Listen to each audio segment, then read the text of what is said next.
Estamos entrando no ar para levar o programa Valores da Nossa Terra, que é veiculado na Vale TV todas as quintas-feiras, às 8 horas.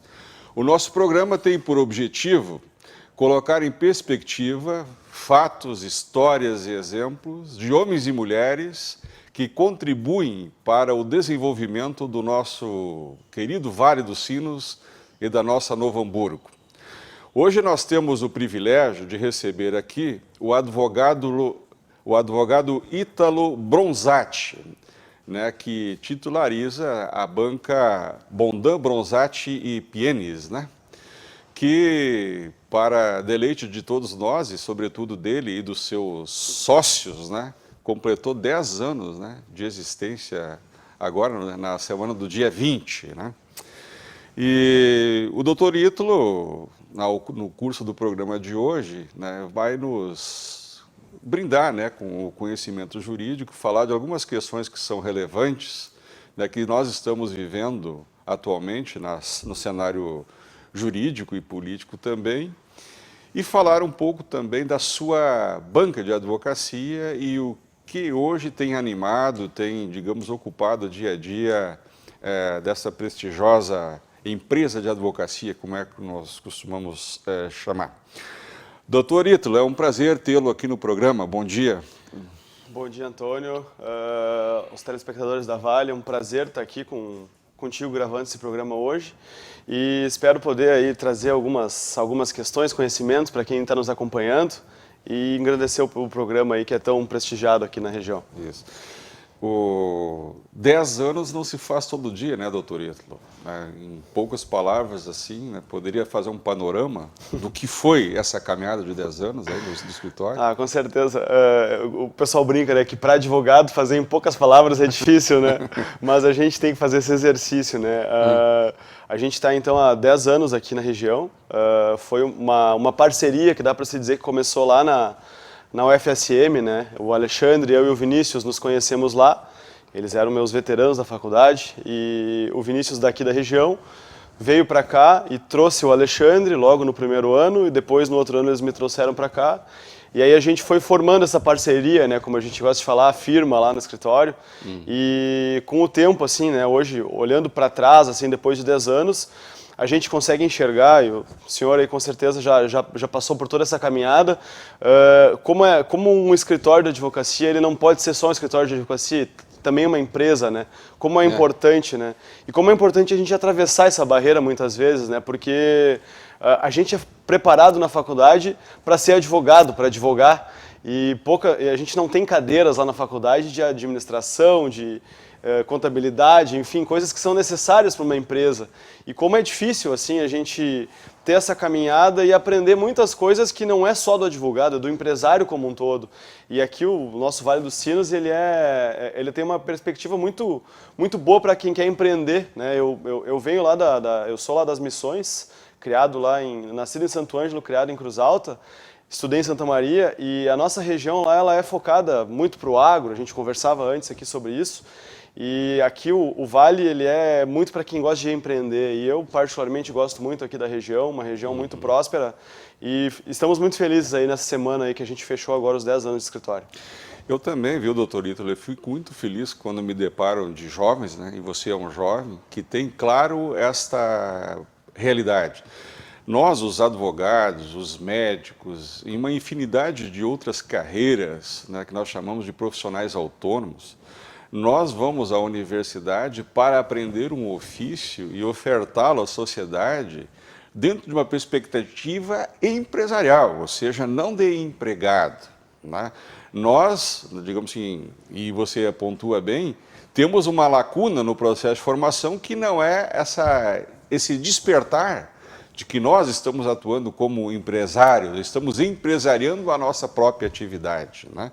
Então, isso, parabéns aí a você e os seus sócios por terem desde cedo se dado conta, né, de que, na verdade, foram os bancos escolares, né, aurir conhecimento, formação suficiente para empresariar, né, para ofertar os seus serviços, seus prestigiosos serviços à sociedade, numa perspectiva de empresa. e não somente de, digamos, empregado, né? Então, porque eu acho que quando só se coloca nessa perspectiva, não é que diminua, mas, digamos, pode despotencializar, né, a própria atividade do advogado, né? Porque o bonito na advocacia é essa capacidade ilimitada que temos de criar, né? De podermos olhar para uma realidade e sonhar com ela de forma diferente, né? Para além simplesmente dos interesses de um ou dois que estão na querela, mas também com uma perspectiva mais social. Então eu quero lhe parabenizar, você, seus sócios, e talvez aí resida o germe do sucesso da banca, que é olhar para as possibilidades, né, que a sociedade oferta, esse horizonte, e interagir com ela e assumir responsabilidades, não só em função a si, a sua atividade, e todos os colaboradores, né, porque a banca deve ter um quadro de colaboradores significativo também, né? A gente brinca muitas vezes que quando a gente começou a gente era responsável só por 3 famílias, né? E hoje já são mais famílias que a gente é responsável, dos nossos colaboradores, muitas vezes dos próprios clientes.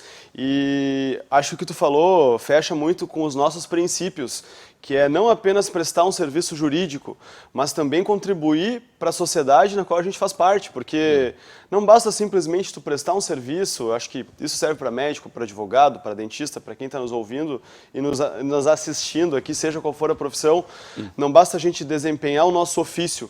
Acho que a gente tem que contribuir para a sociedade que a gente convive, tentar melhorar. A gente tem um escopo que a gente fala assim, aperfeiçoar o direito, na medida em que a gente quer, de certa forma, contribuir para que as leis sejam melhores cumpridas, para que as pessoas encontrem justiça. E eu acho que isso, cada um no seu ofício, cada um na sua posição, eu acho que é isso que a gente tem que buscar. Não adianta a gente só querer visar o nosso bem.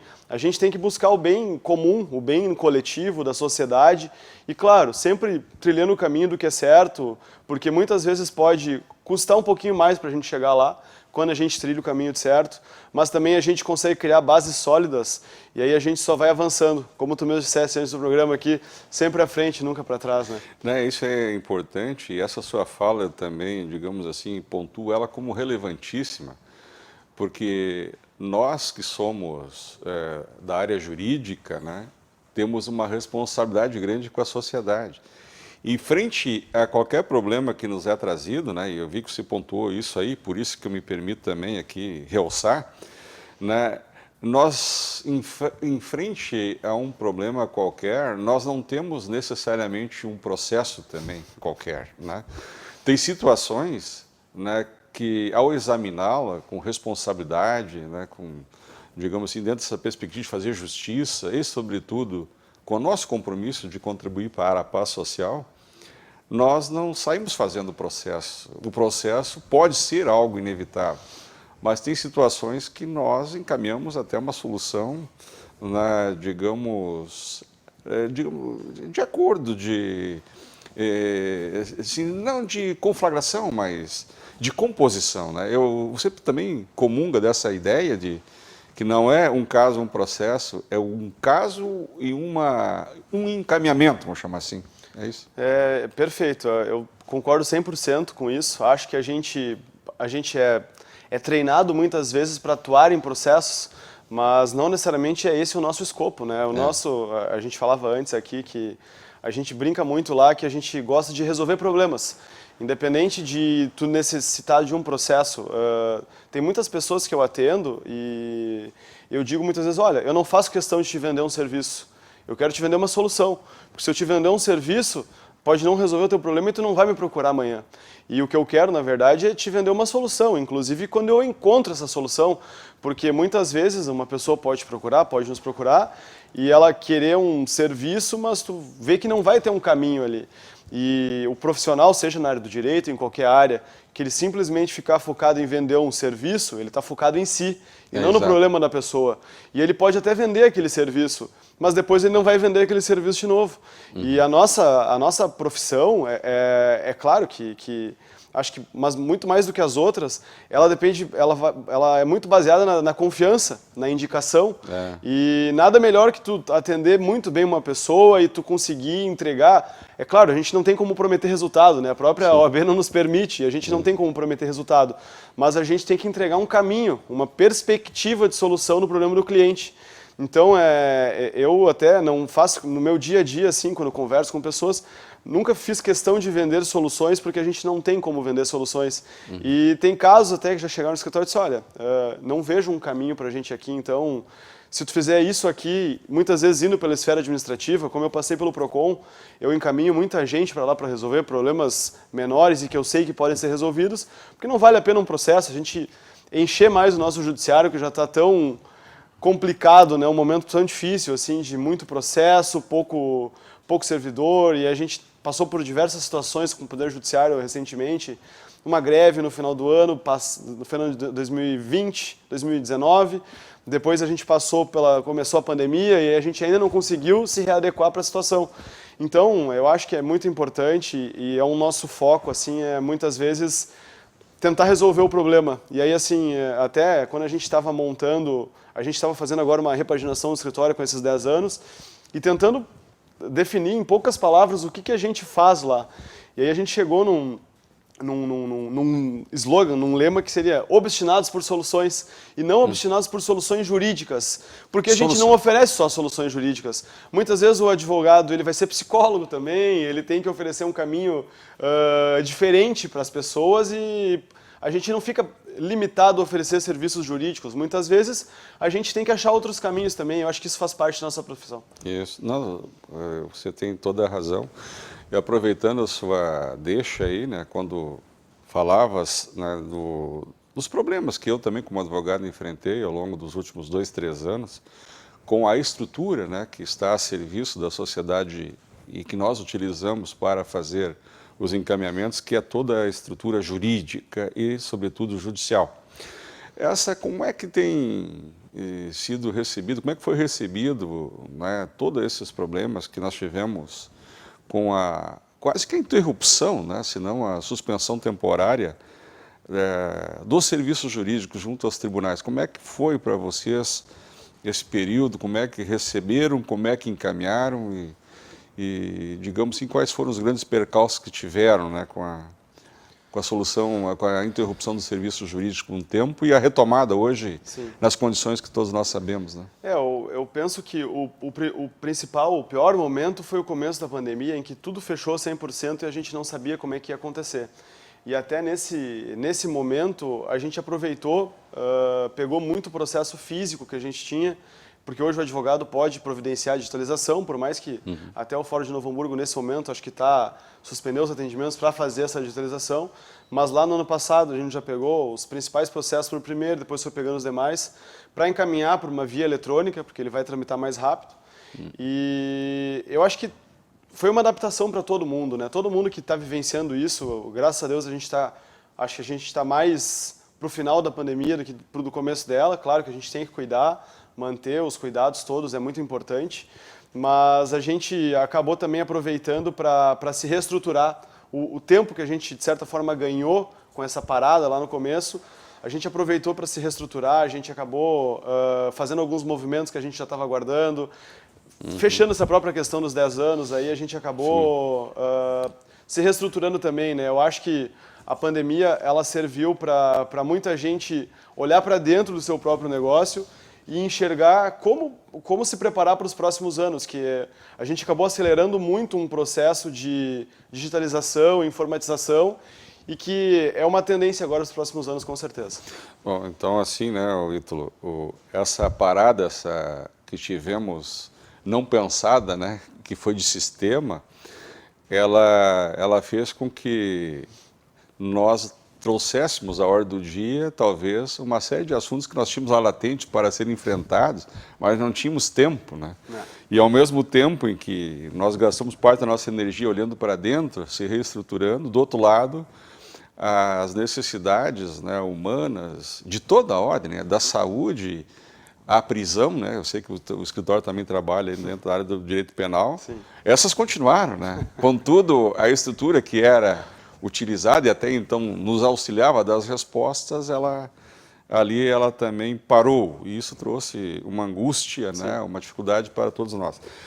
Nós estamos hoje tendo o privilégio de conversar com o Dr. Ítalo Bronzatti, né? E vamos fazer um breve intervalo e retomaremos no segundo bloco, dando andamento nessa nossa conversa que flui aqui com muita naturalidade e cheia de informações.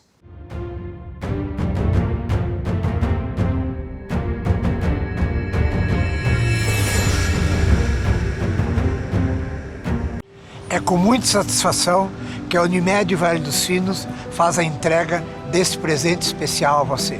É o novo Hospital Unimed, referência em tecnologia, inovação e humanização. Uma estrutura toda conectada, com corpo clínico de alta qualidade, trazendo excelência ao atendimento hospitalar. Unimed Vale dos Sinos. Cuidar de você. Esse é o plano.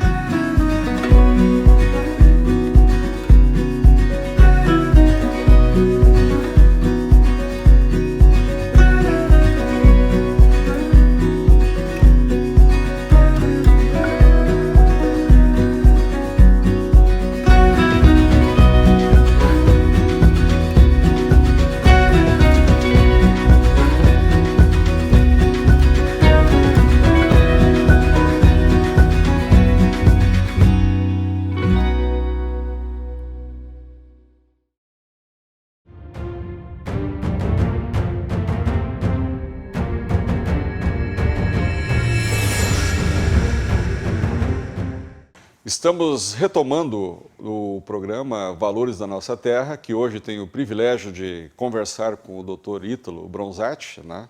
E encerrávamos, Dr. Ítalo, falando sobre ali as consequências daquela interrupção da atividade jurídica, né? Que fez com que a gente também começasse a voltar os olhos para o nosso dia a dia e até tirar da gaveta alguns projetos, né, de reestruturação, como você mesmo falou, que repensa não só, digamos, refletiu como, né, fechar os 10 anos, mas também olhar para os próximos 10, né? É isso. E nisso aí tem alguma coisa assim que você queria pontuar em relação a para onde é que está indo o escritório para os próximos 10 anos?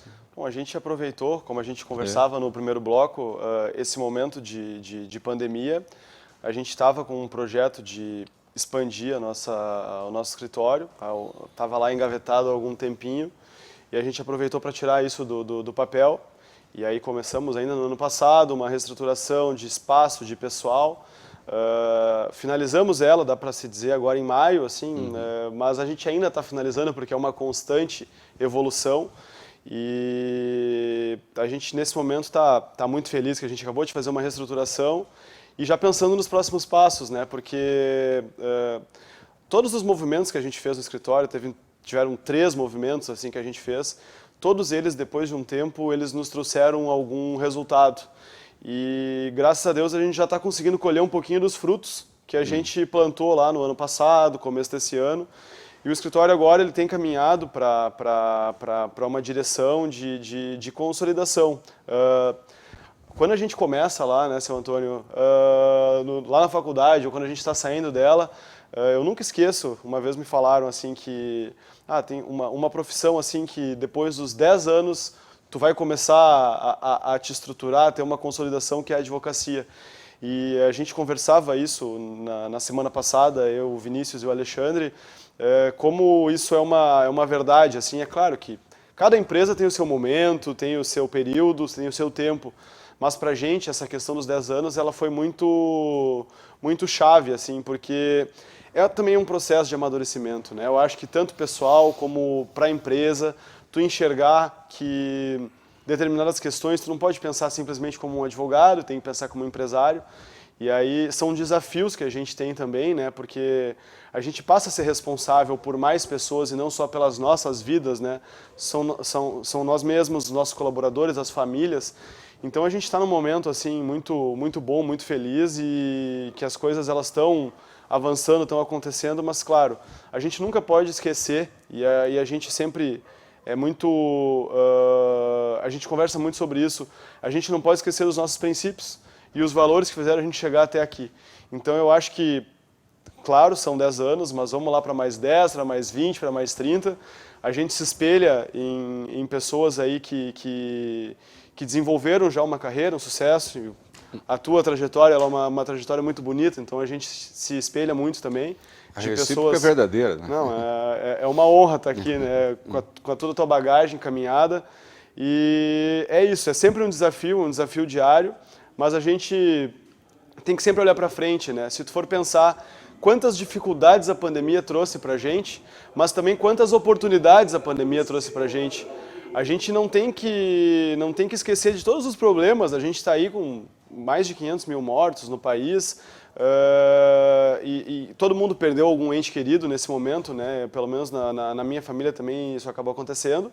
Mas a gente tem que olhar para frente, a gente tem que focar nas oportunidades, nas soluções, não nos problemas. É isso aí, viu, Ítalo? Até aproveitando essa deixa aí também, né, que você fala, né? Nós tivemos, então, uma grande tragédia que trouxe uma comoção quase que mundial. Né? Se, por um lado, ela infirmou, né, aquelas certezas que toda a humanidade tinha, os homens, né, e trouxeram ele para a planície para rever alguns conceitos, né, as organizações também, né? E eu tenho dito por onde passo que este é o caminho, né? Dentro deste cenário de, digamos assim, que infirma aquele estado de equilíbrio que as coisas estão, eles sim, né, eles tendem a criar um desconforto para quem está posicionado razoavelmente, né, que precisará achar um novo ponto de equilíbrio. Isso é importante, porque cria também oportunidade para aqueles que estavam ali na espreita de uma oportunidade. É uma nova adaptação, né? E até eu chamo a atenção, viu, com a tua permissão, que é uma reflexão que eu faço, né? Se nós formos examinar assim, as grandes nações que pontificam o desenvolvimento econômico e social no mundo, né? Elas sempre se valeram de guerras, grandes tragédias, epidemias, como essa aqui que nós vivemos do coronavírus, para se reaglutinar, sabe, e achar novamente um conjunto de propósitos em comum que fosse capaz de, irmanados, não só vencerem esse obstáculo, como se reposicionarem num novo ponto de equilíbrio, né?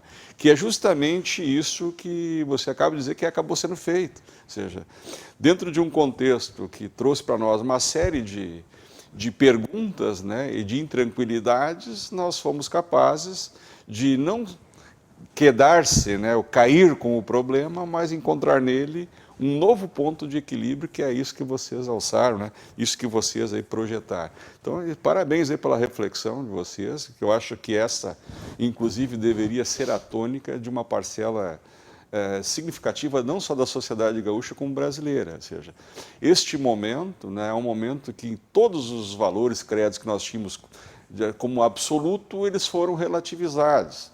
E isso permite que nós, né, conscientemente façamos um novo reposicionamento.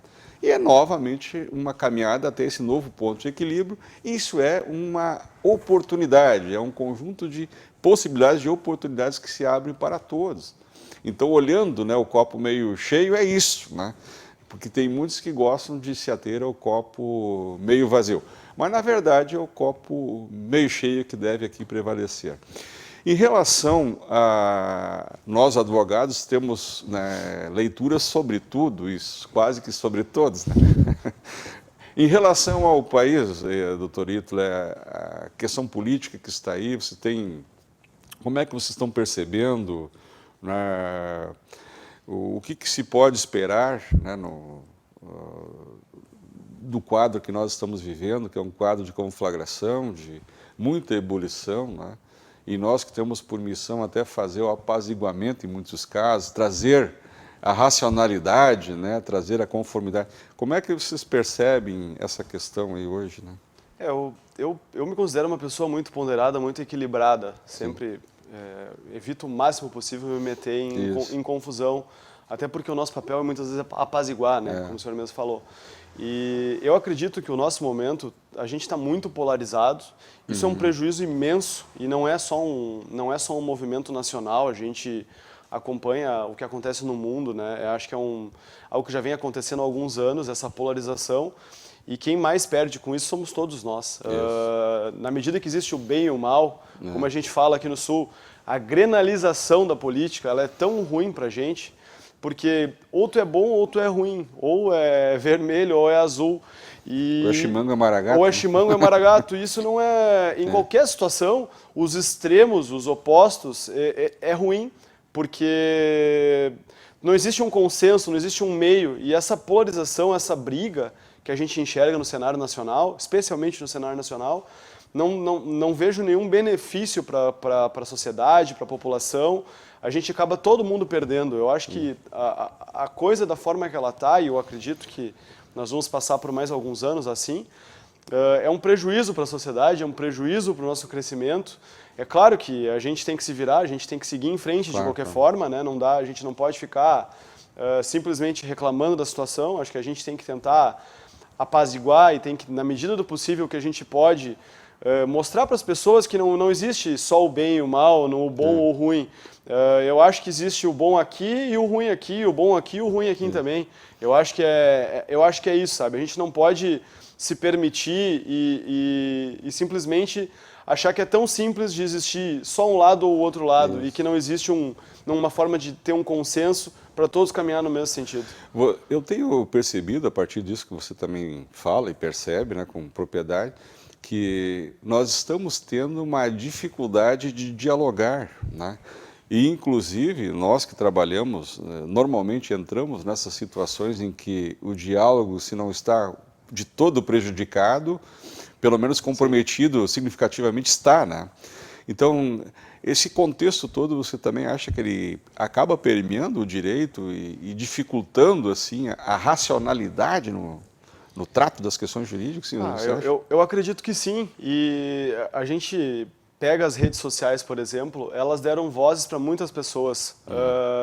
Só que essa informatização, essa agilidade, hoje em dia, antigamente a gente tinha que buscar nos livros, nos professores, nos educadores as informações. Hoje em dia tu tem informação em qualquer lugar. E ao mesmo tempo tu também tem uma desinformação em qualquer lugar. As pessoas elas pararam de ler uma matéria para se manifestar sobre ela. Elas simplesmente leem o título muitas vezes e acreditam que aquilo lá é suficiente. E isso tem feito, essas fake news, é assim que a gente pode chamar, elas trazem muita desinformação e algumas pessoas elas têm se limitado, elas não têm buscado além, não têm buscado mais, muitas vezes validar aquela informação que elas recebem. E isso faz com que a gente estimule um conflito. E as pessoas elas estão em conflito e isso com certeza vai repercutir para a gente, né, que atua no dia a dia, né? Especialmente para quem cuida de direito de família, né? A gente pegou no começo da pandemia agora, por exemplo, eu me recordo de ter visto uma matéria que tinha aumentado, sei lá quantos % divórcios ou a busca pela palavra divórcio. E claro, a gente não se limita só a esse tipo de conflito. Diversos conflitos que surgiram com a pandemia e as pessoas elas estão muito rasas nas discussões. Ou é do meu jeito ou não é. Eu acho que a gente tem que voltar a dialogar. É isso que a sociedade precisa. É isso aí, Ítalo. Eu gostei demais dessa nossa conversa de hoje, né? E vou me permitir encerrando aí o nosso programa, já te agradecendo também por ter nos dado a honra a nós e aos nossos telespectadores da sua presença. Eu me lembro com uma determinada quadra, quando eu começava a minha carreira jurídica, houve um caso relevante num dos meus clientes aqui. Ele era um dos maiores criadores de frango do estado, né? E ele comprava as matrizes, né, os pintos em São Paulo, que nasciam lá numa granja, sob determinadas condições, e vinham pelos aviões da Varig e comiam a primeira ração aqui na região. E um desses voos, o avião não consegue pousar em Porto Alegre e retorna, e os pintos, em face de não terem se alimentado, morrem todos. E aí o problema, né, esse empresário leva para um dos seus funcionários ali o problema, e ele então faz lá um arrazoado, né, dando conta desse problema, etc. Tal. E essa pessoa, que para mim é muito cara, tem uma formação muito consistente, humanista, ela lê esse arrazoado e diz: razão eu já tenho, o que eu quero é os pintos, né? Então, tudo para dizer que, às vezes, o processo não pode ser um fim em si mesmo, né? Existe também solução das coisas fora do processo. Isso aconteceu e eu fiquei feliz aí em te receber. e, sobretudo, por aferir essa sensibilidade, né, de vocês, da sua banca, para essas questões, né? De focar na resolução do problema e não de ter mais um processo, né, no seu portfólio, né? Então, nós estamos nos despedindo desse programa, né, que hoje teve a felicidade de contar aqui com o Dr. Ítalo, né, prometendo voltar na próxima semana com mais um programa, com mais um entrevistado de renome aqui para a nossa cidade e região. Tenhamos todos uma boa semana.